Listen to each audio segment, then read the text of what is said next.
Do you ever wonder how millionaires manage their money? Honestly, the money habits that most millionaires have are not drastically different than the positive money habits that would help you become a millionaire in the first place. Today, what we're going to talk about is 5 money habits that I personally have as a millionaire and that I see my millionaire clients have for their personal and business finances. I'm Sarah Young, and I empower female business owners to make more money, become financially independent, and live prosperously. So as of today, my personal net worth is over $1 million. It's right at about $1.2 million and growing, but it was not always this way. Just about 10 years ago, back in 2013, I was getting out of a marriage. I got married really young, and I was in a very toxic and mentally abusive relationship with someone for 8 years. And I decided to leave that marriage and take all of the combined debt that we had taken on together on myself because I needed to be out that badly. I was out on my own as a 27-year-old and I had $55,000 in debt. I had less than $1,000 in cash at the time, and the total debt that I had was more than my annual salary I was making in my job. And I remember just feeling so weighed down by this debt. But fast forward to today, and I've got a 7-figure agency. I also have a coaching business.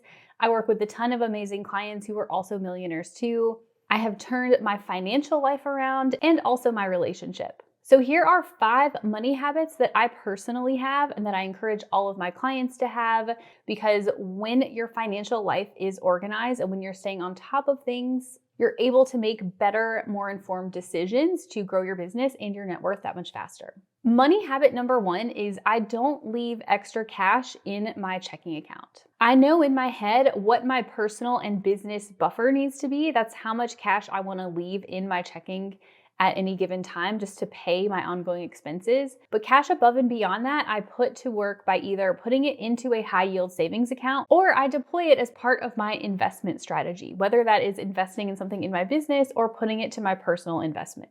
But leaving extra cash in your checking account, while it may make you feel more secure because you have more cash at your fingertips, you're actually shooting yourself in the foot because the power of your cash is going to get eaten away by inflation. And so we want to put extra cash to work by putting it into at least a high yield savings or into investments so that you can make more money off of your money. Money habit 2 is that I always have a cash flow plan. Every Monday in my business, one of the things that I do to start up my week is I check on my cash flow plan, my cash forecast for the next 30 to 60 days, and just make sure that I have enough money coming in and that I know what's going on with my money in my business. What goes in my cash flow plan is projected sales over the next 30, 60, 90 days, plus all of my projected expenses.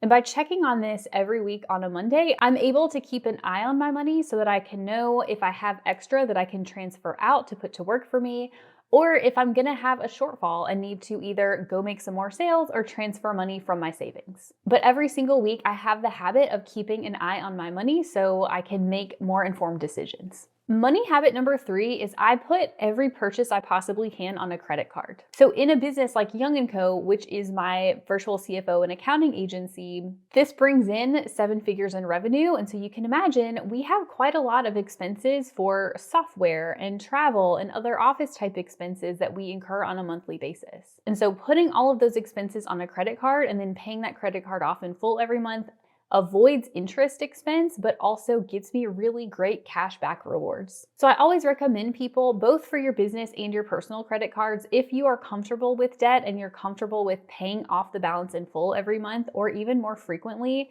to open up a credit card so you can take advantage of those rewards. Money habit number 4 is I avoid most debt. I don't think that all debt is bad, but I do pay my credit cards off in full every month, and I also avoid taking on debt to plug any holes that I might have in my operating cash flow. So if I review my cash flow plan and see that I have a deficit, I'm not going to jump to plugging that by taking on debt. I'm going to either figure out what's causing the deficit and go make more sales or cut some expenses, or I'm going to go to my emergency fund savings to help me fill the gap in the short term. If you get into the habit of taking on debt or carrying a credit card balance, it can be really hard to make your way out of that and to be able to get ahead and pay off your debt and then start saving and investing. The 5th and final millionaire money habit we're going to talk about today is that I'm always keeping an eye out for investment opportunities. Whether that is an opportunity that I see for my business, maybe there's a gap in the market, maybe people are asking me for a particular type of service or offer, or it may be something like real estate or to be able to buy another business or start a new income stream.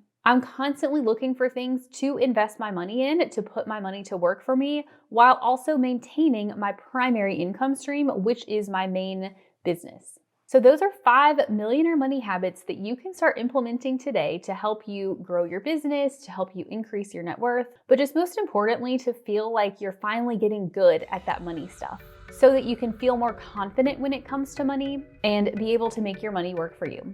So I hope you enjoyed this video. Please make sure to subscribe to my channel for more.